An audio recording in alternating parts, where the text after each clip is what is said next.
I played Strats for years, and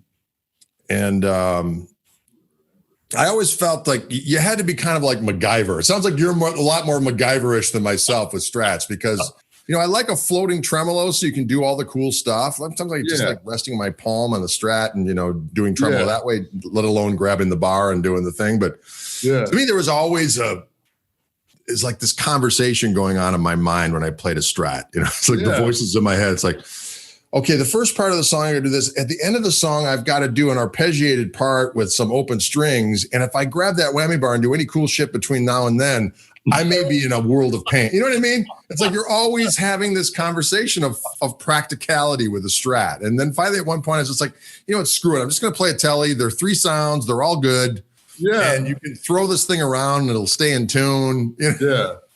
But at the same time, you miss some of the stuff with the Strat, but at some point it's like you feel you're not going to be able to be your full self if you don't have at least a Strat, because there's things that you do on a Strat you don't do on another guitar. Am I right? It's just kind of a weird thing. Yeah, totally. And a telly the same way, like going in the studio, doing anything rootsy without a Telecaster. Right. Weird.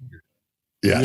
So I mean, the Strat is just, I don't know. It's just I can do things on there, and I don't float my tremolo, so it's kind of like a telly, Oh, okay. So you planted that, yeah.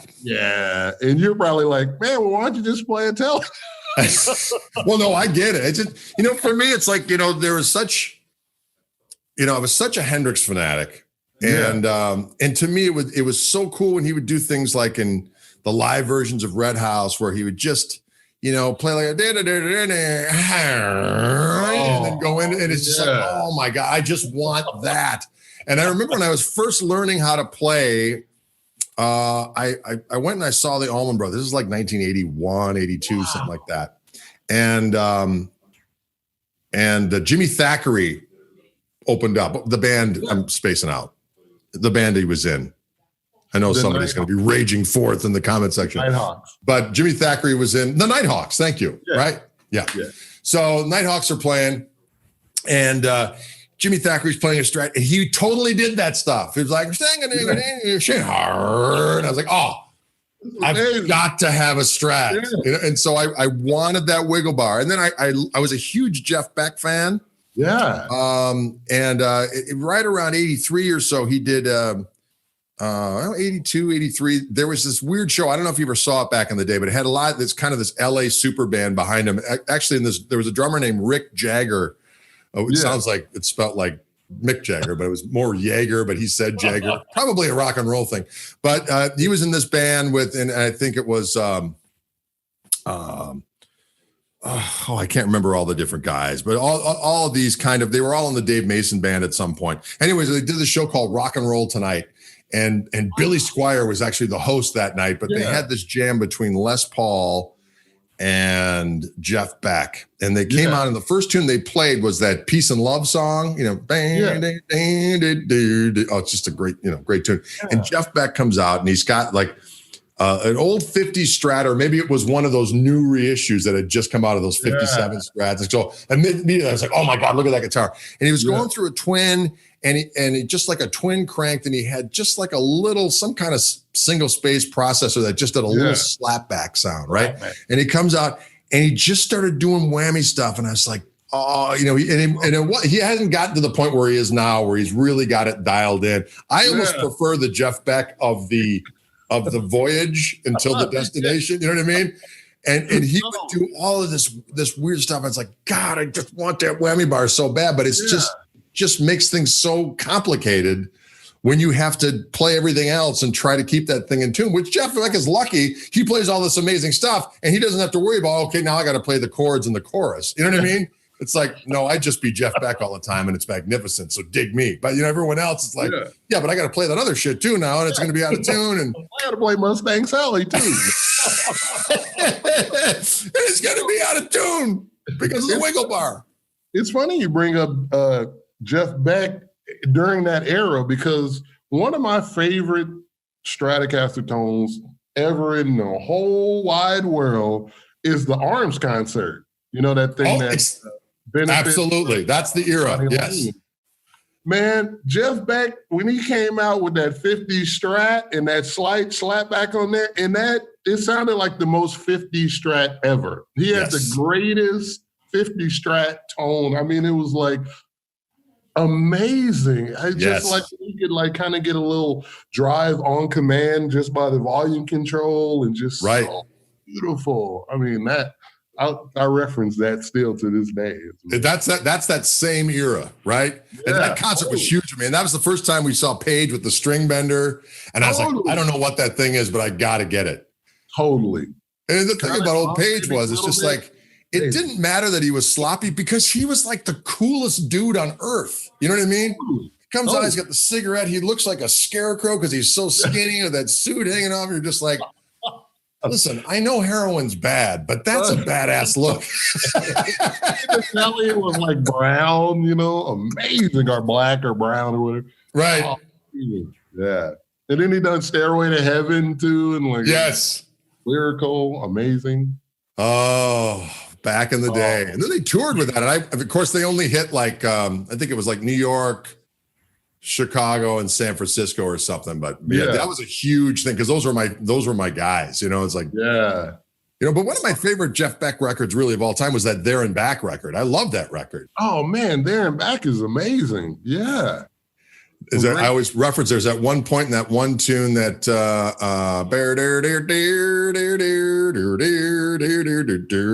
that one little section in there where he's doing this chicken picking thing.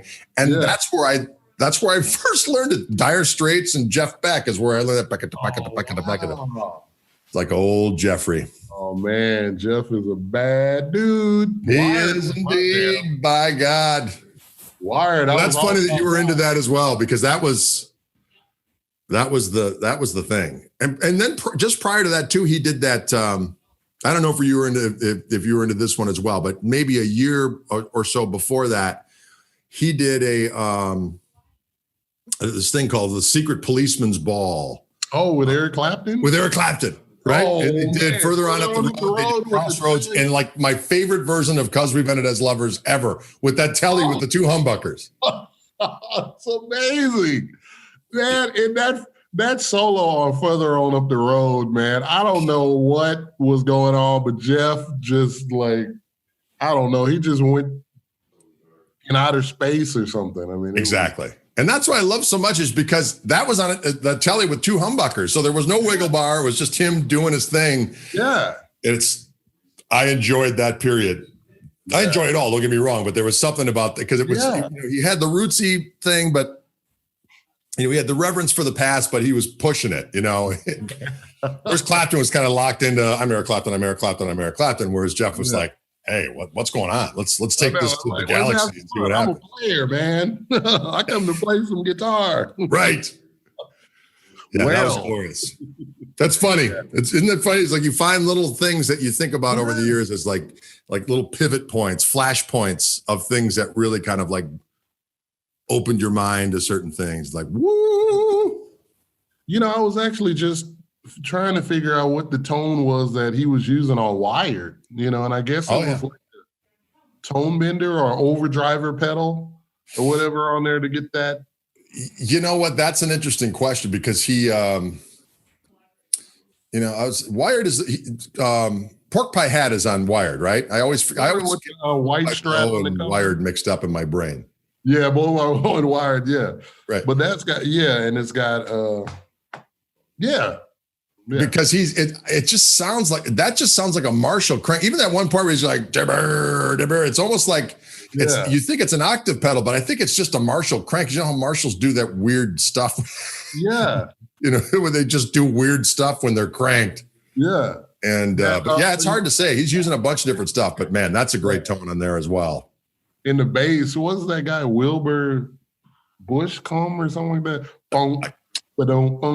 Yeah. Oh man, that's amazing. Yeah, I had those on cassette. That was back in the day of the cassette. I would just flip it over and listen again and flip it over. And I don't know, for some reason, I just really connected with the ZZ Top name. Oh, as did I. Absolutely. Tres Hombres was like, it just was something so earthy and funky about it. You know, it was just so it's kind of an interesting thing. I was at this party with a bunch of debauched people when I was in high school. And it's the only time I ever stole anything. Now, I hope the statute of limitations is over. I didn't like, it was bad vibes. There's people. There was some shady stuff going down. Yeah. And this guy had a copy of ZZ Top's Tejas. And I thought, I'm trying to learn stuff. This guy's debauched. I'm taking this record. So I grabbed that record. And that, to this day, felony aside, ladies and gentlemen, is my favorite ZZ Top record, because it was just, I mean, like, and there's so much politically incorrect things, like arrested for driving while blind. It's like, you'd be canceled immediately for the subject matter of that song. But that the tone and the little sections they would do, and they're like $10 man, just like their transition into, that's like after Fandango and all that. So that's sort of transition into kind of a little bit more commercial, right? I think it was they after Tres Hombres, they were so huge, and then Fandango. I mean, but after those records, I think it was after their huge tours. So they had got a little extra dough, and I think that was the last record before they took their hiatus, and then they would come back and do Deguelo, which is another one of my favorite records. Oh man, that record is amazing. How about the Strat tones on that record? What about Jailhouse Rock on Fandango? Oh, that tone when it goes in.